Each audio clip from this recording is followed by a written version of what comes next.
Welcome to MOC TV. Please like, share, and subscribe. Yes, guys, it's been a, a while since I last posted the last video.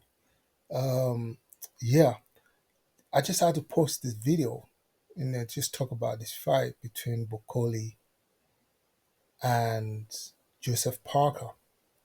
You know, for me, I was a bit skeptical about Bakole, right?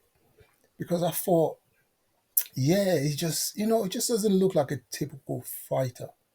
He's round, he always walk forward, he doesn't really care for protecting himself when he's moving forward. Some of the times guards are down and he just move around like he's a robot, like nothing can touch him, you know? And when he fought Jared Anderson and he knocked him out, I looked at him like, you just fought this guy it's not, you shouldn't be in the ring with him because the dude was so skinny and remind me of really like, what's the guy's name? Deontay Wilder. When Wilder used to go around knocking people out, I always felt like, I don't know what's happening, but this guy is just so skinny. Is in, how was he able to knock people out like that? But I guess some people have freakish power and that's what happened. But I digress. With Bokoli, for me, I have to give him a lot of respect for taking this fight. And also, I have to think, what a dumbass for taking this fight. Because for me, I'm thinking, okay, you haven't really been fighting well. You haven't been fighting at all. You haven't trained for this fight.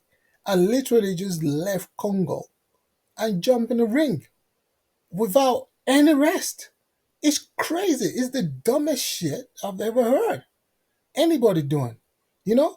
And that's bringing me to say that all money is not good money. All money ain't good money. All money ain't good money. Look, I have to give it to Daniel Dubois. His family, his father put him out because they know he wasn't ready. He wasn't well enough to be in that fight. They pulled him out. Now here comes dummy Bakole for money. Just imagine that. Something went wrong for him and he died in that ring that night. It could have easily happened like that because the guy wasn't ready for that fight, you know?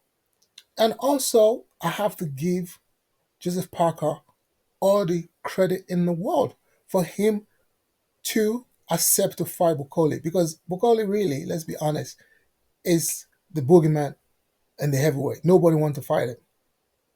So for Joseph Parker to go there and fight him and just destroy him the way he did, kudos to him. Yeah, they're crying about, where the punch landed. That's what happened to Anthony Joshua with the big man, Ruiz, and, Andy Ruiz. You know, things like that happen. It's a fight. So for me, it's a big lesson learned. I hope a lot of fighters, I don't care if it's heavyweight, lightweight, whatever, they learn from this. Know that all money is not good money.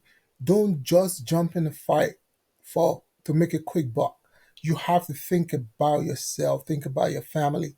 And for me, like I always say, I hope all these fighter gets in the ring, fights, and leave there healthy and go back to their family. Because at the end of the day, the reason why they're all fighting is to be able to provide better life for their family, for their wife and children, and the rest of the family, extended family.